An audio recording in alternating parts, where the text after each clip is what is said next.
Lift your hearts up to the Lord. Hallelujah, hallelujah. Spread the news that He is joy. Hallelujah, hallelujah. Sing in the mountains, sing in the meadows, sing hallelujah, God is joy.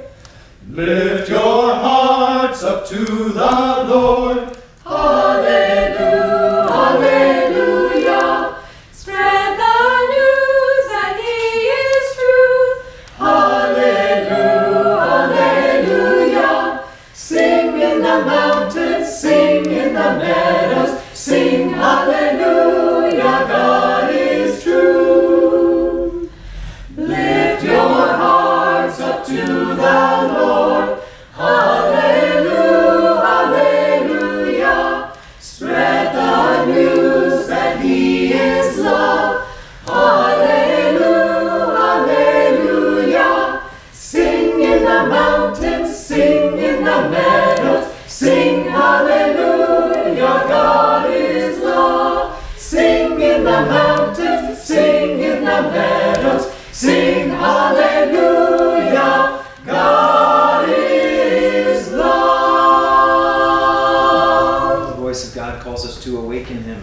How will He find us when He comes? Awake and ready. And when He asks us to dedicate our lives ever more perfectly to Him, how will He find us? Awake and ready. Let's pray together.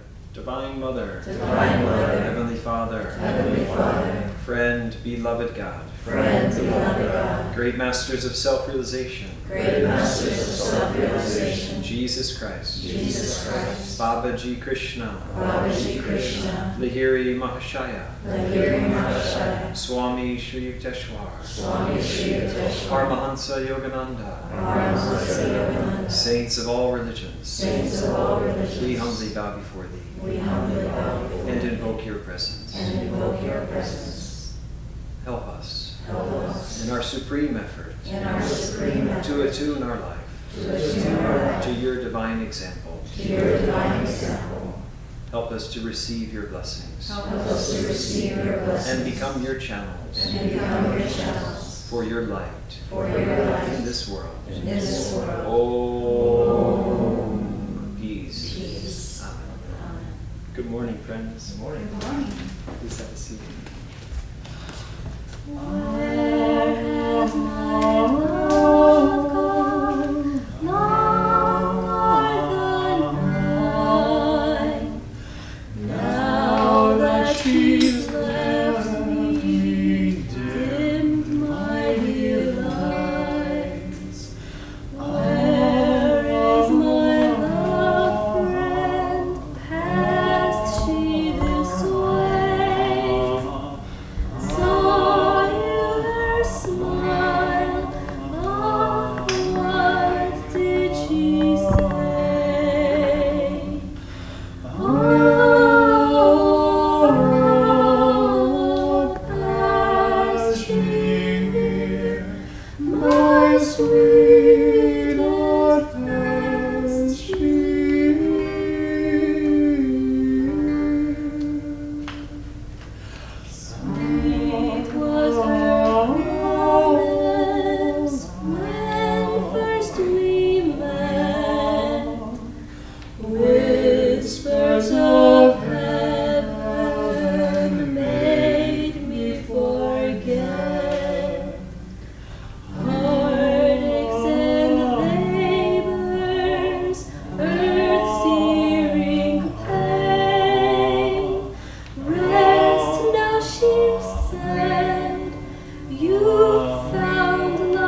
lives made of dreams, friend, dreams that must break, quickly dispersing when we awake.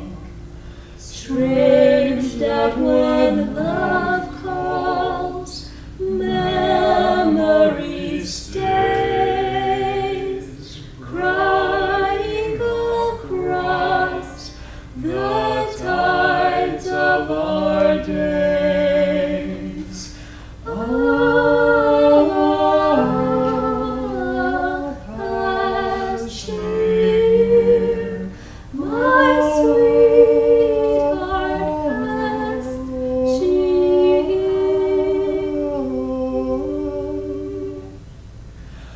There by my bed she left me unknown.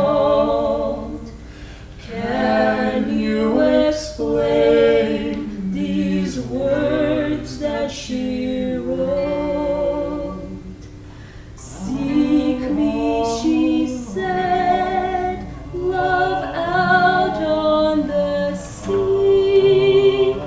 Boundless the regions of true love must be.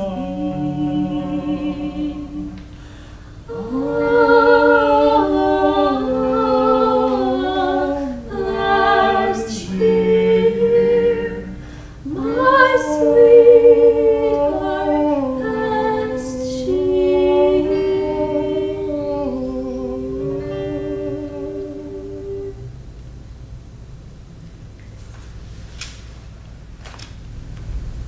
Continue to meditate as you listen to these words on our topic for this week. Peace of mind. Peace of mind is the result not of money in the bank, but of prayer and meditation. The more one contacts God in meditation, the more he feels descending upon him a blanket, as it were, of inner peace, cooling his body, calming his restless impulses, and thrilling his nerves with ever new delight. Peace is like a weightless waterfall, washing away all worries and bestowing a new, glad sense of confidence. Peace of mind is his who knows that God is his only treasury. And now let's affirm together, first in a strong voice, grabbing the attention of the conscious mind. From pools of inner silence, From pools of inner silence, I sip the sparkling waters of thy peace. I sip the sparkling waters of thy peace. From pools of inner silence, From pools of inner silence, I sip the sparkling waters of thy peace. I sip the sparkling waters of thy peace. And a little softer.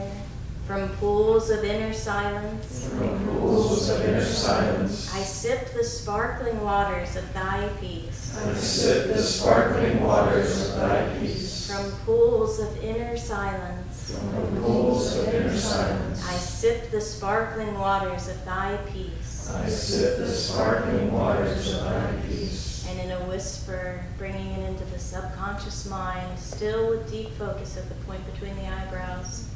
From pools of inner silence,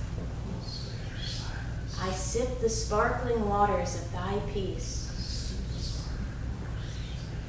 From pools of inner silence, I sip the sparkling waters of thy peace. And now silently, mentally broadcasting it from the point between the eyebrows to the superconscious level. From pools of inner silence, I sip the sparkling waters of thy peace. From pools of inner silence, I sip the sparkling waters of thy peace. And pray silently with me. All that I own is thine, Lord. Help me to know thee as the river of peace, running silently beneath the sands of my life's experiences. Oh, peace. Amen.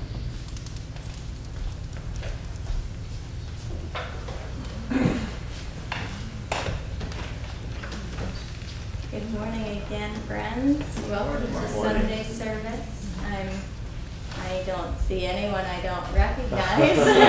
But in case there's someone online, I'm Dharmadevi, and this is my husband, Narayan. And I'm reading from Rays of the One Light Weekly Commentaries on the Bible and Bhagavad Gita by Swami Ananda. This is week 25, The Eternal Now. Truth is one and eternal. Realize oneness with it in your deathless self within. The following commentary is based on the teachings of Paramhansa Yogananda. When will I find God? Many devotees have asked this question because worldly goals require time, usually for their fulfillment. We imagine time to be a factor on the spiritual path. And so it is, but only because we think it is. God is as much with us now as he will ever be. It is not he who needs to come to us. We need to come to him. And that process of coming is a matter of transforming our self-perception. In the Gospel of St. John, chapter 4, Jesus Christ says, "Say not ye, there are yet 4 months, and then come harvest? Behold, I say unto you, lift up your eyes, and look unto the fields, for they are white already with harvest." There is a practical teaching in these words, apart from their statement that we have God already, and have only to realize that truth. Jesus is saying, lift up your eyes and look. To hold the eyes uplifted is the best position for meditation, for the seat of superconsciousness lies at a point midway between the eyebrows, in the frontal lobe of the brain, just behind that point. This point is known also as the Christ Center. By lifting up your eyes and concentrating there, you will find it easier to enter the state of ecstasy. That is why saints in every religion have often been observed during states of deep inner communion, with their eyes uplifted, focused on the inner light, white, as Jesus said, already to harvest. The Bhagavad Gita goes further into this meditative teaching. In the 6th chapter it states, holding the spine firm, the neck and head erect and motionless, let the yogi focus his eyes at the starting place of the nose, the point between the eyebrows. Let not his gaze roam elsewhere. In meditation, tell yourself, I have him already. I am alive forever in the divine light. Thus, through Holy Scripture, God has spoken to mankind. Om. Om. Om.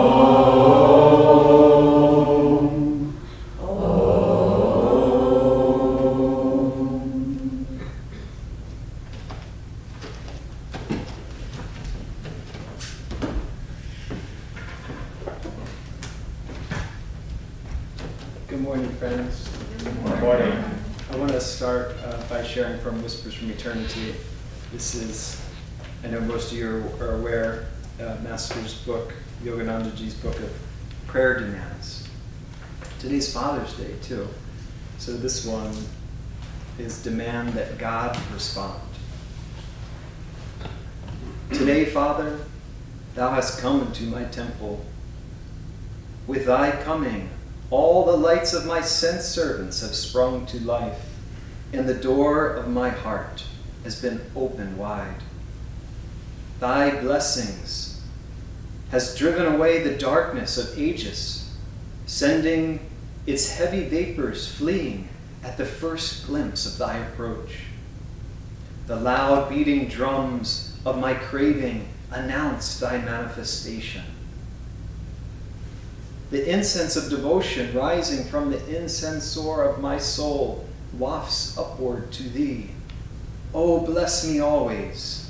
Respond to me whenever I call to thee.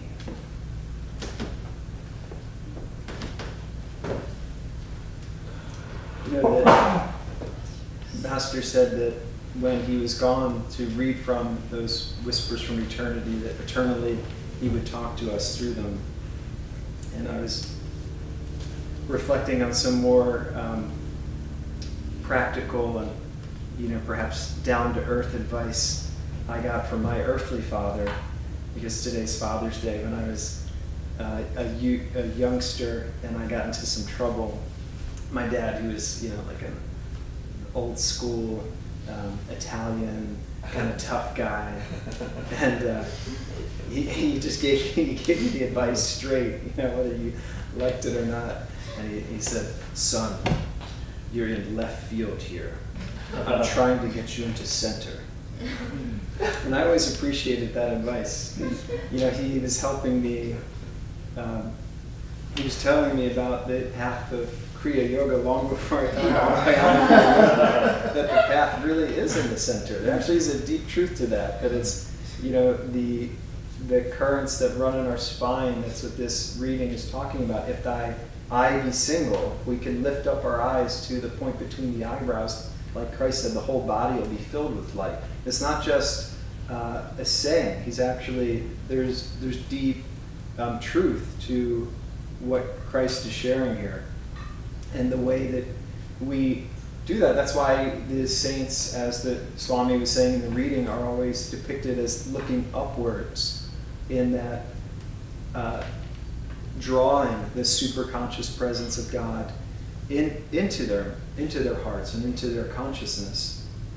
There was it's funny, I was, for whatever reason, as I was reading and thinking about today,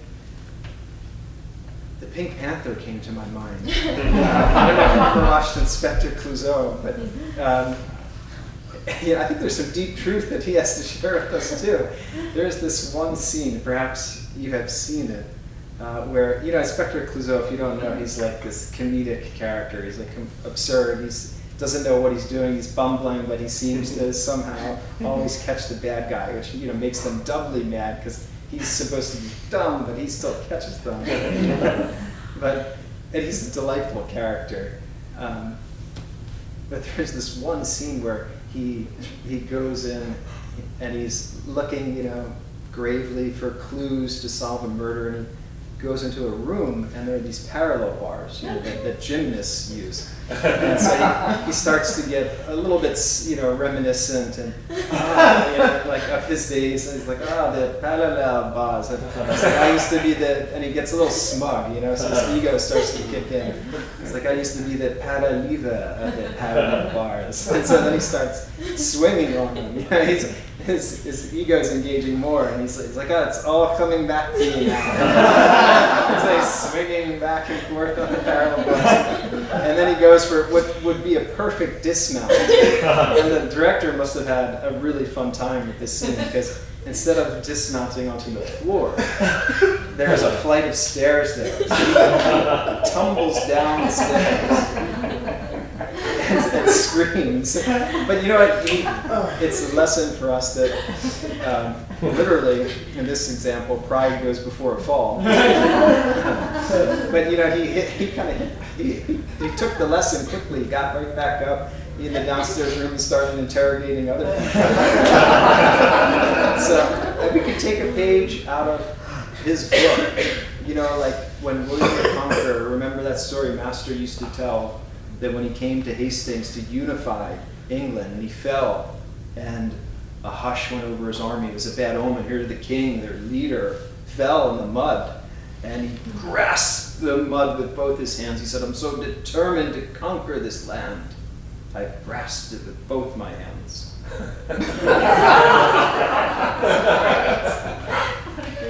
There's no obstacles. There's only opportunities. This is important for us to remember, that when we're bombarded, right? Life tries to discourage us, and we have to. That's why we shared that song today. Lift your heart. Swami wrote another song. Lift your heart in strength once more. Soon your boat will come ashore. It will. It's just when we start out on the path, it's seemingly like when you're going out into the ocean, when you ever been rocked back by ocean waves and they just overpower you? And then if you try again and again, there comes a lull. There comes a period where the waves still, and then you can get out into the sea. And that's what happens with our perseverance, with our karma, because when we take up the spiritual path, it's, at first there can be the honeymoon period where God does give you a divine experience. And then there's the period where you have to roll up your sleeves and actually do the work. And the work, of course, is ourself. But if we can come to this resolution in our heart that this is what we want, and then we can get all of our faculties around it, and all our heart, our mind, our soul, our whole being can pour towards the divine. Until then, we're missing the point. There's a friend of ours who's preparing for Kriya Yoga initiation, and he's an executive coach, so he coaches entrepreneurs and CEOs and this kind of thing. And I was talking to him about it, and I said, well, what's one of the most important things that you do, or questions that you ask the executives? And he said, well, one of the first things he said is just getting them to slow down and just reflect. And he said, I asked them really one question: what brings you joy? And he said, some of them, like, joy, what are you talking about, right? They're just plowing through. They're doing their business plan. But when he gets them to slow down, to stop and actually reflect, he had one client he was working with, and he bought his wife a brand new car. And he said, I bought it for her cash. And she wasn't impressed. And he said, well, that's perhaps not what your wife wanted. Maybe your wife wanted your attention. Maybe she wanted some time with you. He said, but I bought it for her cash. He's missing the point. And then he helped this man understand that his wife actually wanted his attention. It's the same with us, with Divine Mother. We say, well, I've done all this meditation. I'm bringing you the goods. And she's saying, well, she doesn't want mercenary devotion, right? She doesn't want meditation because you should meditate. She wants you to give her her heart, your heart, to her.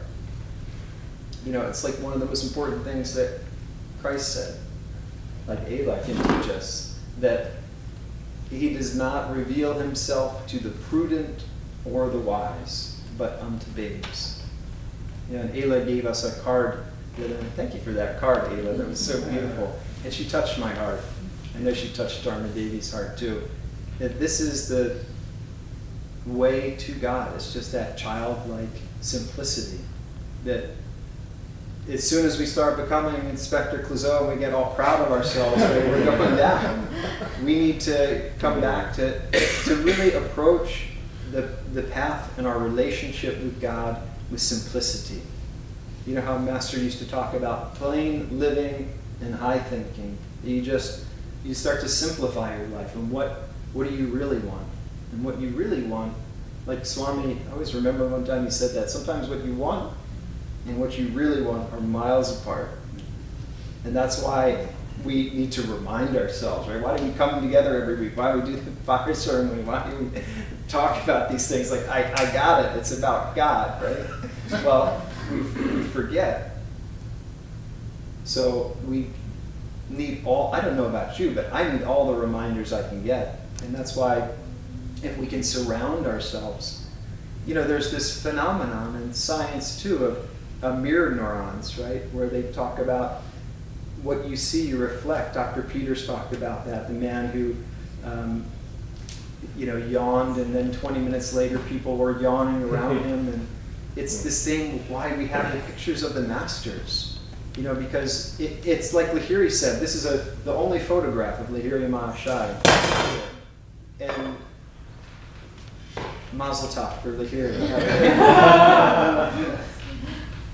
And he said it's either just a photograph or it can be a divine image for you, right? It can remind you of Narayan. When Swami gave me this name, I asked him, what does Narayan mean? I won't go into the whole story behind how it happened, but I was taking books into the Crystal Hermitage, and I had sent him an email maybe the day or two before asking him, was there any special meaning or significance to Narayan? And I was putting the books down and walking out, and he just, without any preamble, he said, Narayan is a name for Krishna. And I almost like just, I was rooted to the floor. And it's like how Master said, in his Whispers from Eternity, my passion and my ignorance are trembling to be sacrificed on thy altar. That was like the feeling I had in that moment. It was like, whoa, it's a tall order, right? To be Krishna, to be Christ. But remember, that's what Jesus said, ye are gods too. Right? It's not the purpose for us to prostrate. Yes, we humble ourselves and we have incredible devotion and reverence to the great ones, but they are trying to draw that greatness out of us. And how can we realize that greatness? Well, when there's a fire, you ever hear that expression, if you're on fire, what do they say? Stop, drop, and roll. It's the same kind of thing. To get that fire burning in your heart, you need to stop, sit, and be still. It's just that simple. We're so propelled towards restlessness. It's just the way that Divine Mother set it up. It's her Leela. I mean, you can argue with her about it. It's fine, but at the same time, what we can do about it is come back to our eternal home. This is what the reading is about today. The eternal now. That there is that spark of spirit within us. There is that stillness within us. If we would but take the time to find it. You know how Master said, people that, like these businessmen that our friend coaches, that everyone thinks they're so clever. You know who's the cleverest? How Master used to say, he is the cleverest who finds God. He is the cleverest who makes time to find God. He is the cleverest who finds that supreme happiness within. Because when that magnetism is there, when that divine ardor is there, then everything else is drawn into its wake. That's why Jesus said, seek ye first the kingdom of God, and all these things will be added unto you. Seek God first. Put him in the center of your life. Meditate. Why not? I know you all have a practice, but we can all go deeper into our practice. Or if we've fallen off our practice, we can renew our practice. I wanted to close. There was another woman that's a part of our community, had an incredibly deep experience. Dharmadevi and I have just a great joy of meeting all of you and meeting other great souls and hearing your story. And this woman, she had no idea. Her husband was a Kriya Yogi for many years, for his whole life. And she didn't know she had no idea what Kriya Yoga was. She kind of knew something about the Lake Shrine. It's a pretty place. How most people in LA, that's a nice place. That was about all she knew. And then maybe a year and a half or 2 years ago, her husband was beginning to pass away. And she was there with him on his deathbed. And his family surrounded him. And they were starting to say the Lord's Prayer out loud. And he actually said to them all, because at the end of his life, he was in the Lord's Prayer. And he was communing with God. He was communing with the Father. And she saw him consciously exit the body and do a technique of Kriya to leave his body. And she was so moved by this experience. She was so profoundly rooted that it struck such a chord that it's propelled her now to take up the spiritual path. And she is reminded, and it reminds us all, of Master's poem, Samadhi, eternity and I, one united ray, a tiny bubble of laughter. I am become the sea of mirth itself.